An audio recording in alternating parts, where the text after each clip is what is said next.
సింగరేణి ఎన్నికల పోలింగ్ ఉదయం 7 గంటల నుంచి ప్రారంభమై ఉదయం కొంత మందకొడిగా పోలింగ్ సాగినప్పటికీ మధ్యాహ్నానికి పోలింగ్ పుంజుకుందని చెప్పొచ్చు. ఇప్పటికే దాదాపు 65% పోలింగ్ నమోదైనట్లు అధికారులు చెప్తున్నప్పటికీ ప్రస్తుతం మనం 5వ ఇంక్లైన్ భూపాలపల్లి వద్ద ఉన్నాము. ప్రస్తుతం చూడొచ్చు మనం ఇక్కడ ఓటింగ్కు సంబంధించి పూర్తిగా ఓటింగ్కు పాల్గొనే దగ్గర ఏదైతే ప్రచారానికి సంబంధించినటువంటి ఐఎన్టీయూసీ కావచ్చు, ఏఐటీసీ నాయకులంతా కూడా ఇక్కడ చేరుకున్నారు. అలాగే తెలంగాణ బొగ్గుగని కార్మిక సంఘం, బిఎంఎస్, మిగతా సిఐటి ఇలా దాదాపు 13 గుర్తింపు పొందిన సంఘాలు ఈ ఎన్నికల్లో పాల్గొంటున్నాయి. కానీ ప్రధానంగా భూపాలపల్లికి వచ్చేవరకు 5 సంఘాలకు సంబంధించినటువంటి నాయకులంతా కూడా ఇక్కడ ప్రచారం అయితే నిర్వహిస్తున్నారు. పూర్తిగా ట్రేడ్ యూనియన్కు సంబంధించినటువంటి ఎన్నికలు. ఈ ట్రేడ్ యూనియన్కు తగ్గట్టుగా ఇక్కడ ఎన్నికలు జరగట్లేదు. కేవలం మద్యం అలాగే డబ్బు ఏరులై పారుతుంది. సార్వత్రిక ఎన్నికలను తలపించే విధంగా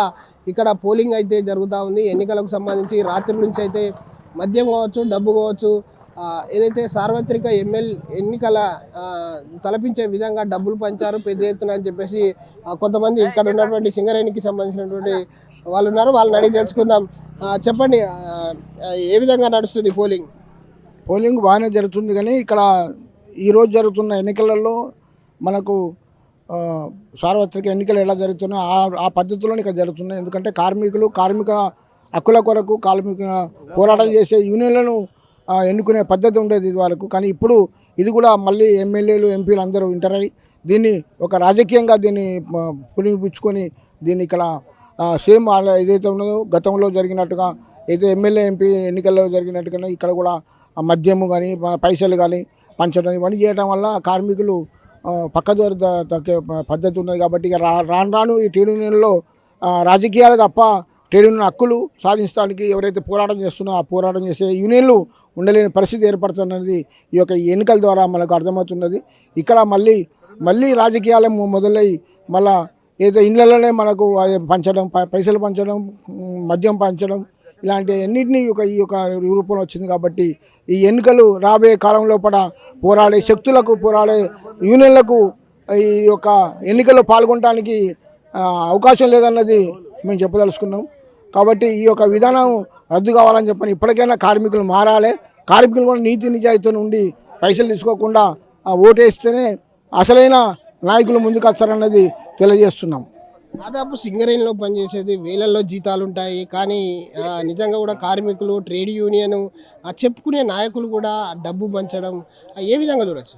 ఇది కరెక్ట్ విధానం కాదు. ఎందుకంటే ఒకరోజు పనిచేస్తే అతనికి 2,000 నుంచి 3,000, ఇంకా పెద్ద సీనియర్ మోస్ట్ ఉంటే 5,000 కూడా రోజుకు వచ్చే పరిస్థితులు ఉన్నప్పటికీ కూడా కార్మికులు ఈ యొక్క చిన్న ఏదైతే మనం ఒక 2,000, 1,000 రూపాయలు అంటే మన ఇంటికి చుట్టపైన అయితే మనం ఆ చుట్టపైనకు మనం దావత్ ఇచ్చినప్పుడు మనం ఖచ్చితంగా కోడి కూర తెచ్చుకుంటాం, మనం మాంసం తెచ్చుకుంటాం. అలాంటి పరిస్థితుల్లో మనకు ఈ 2,000, 3,000 లెక్క అయ్యేది కాదు అనేది తెలియజేస్తూ దీన్ని మనం నివారించకుండా మాత్రం రాబోయే కాలంలో ఎందుకంటే పైసలు ఇచ్చి ఎన్నికల్లో గెలిచిన వాళ్ళు మళ్ళీ పని చేయమంటే అప్పుడు పైసలు అడిగే పరిస్థితి ఉంటుంది. కాబట్టి అట్లా కాకుండా నీతి నిజాయితీతో ఓట్లలో పాల్గొనాలని చెప్పని కార్మిక వర్గానికి, తర్వాత లీడర్లందరూ కూడా అన్ని యూనియన్లకు కూడా మేము తెలియజేస్తున్నాం.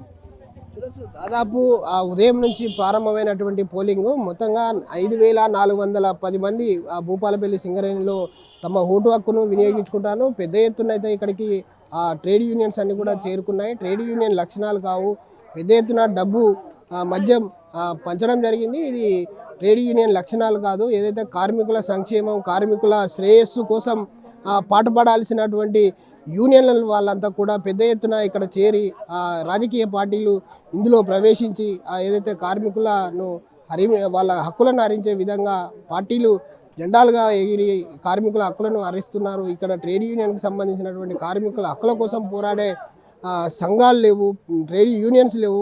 పేరు మాత్రం ట్రేడ్ యూనియన్స్ అని చెప్పుకున్నప్పటికీ కూడా ఇలా డబ్బులు పంచడం చాలా దుర్మార్గమైనటువంటి చర్య.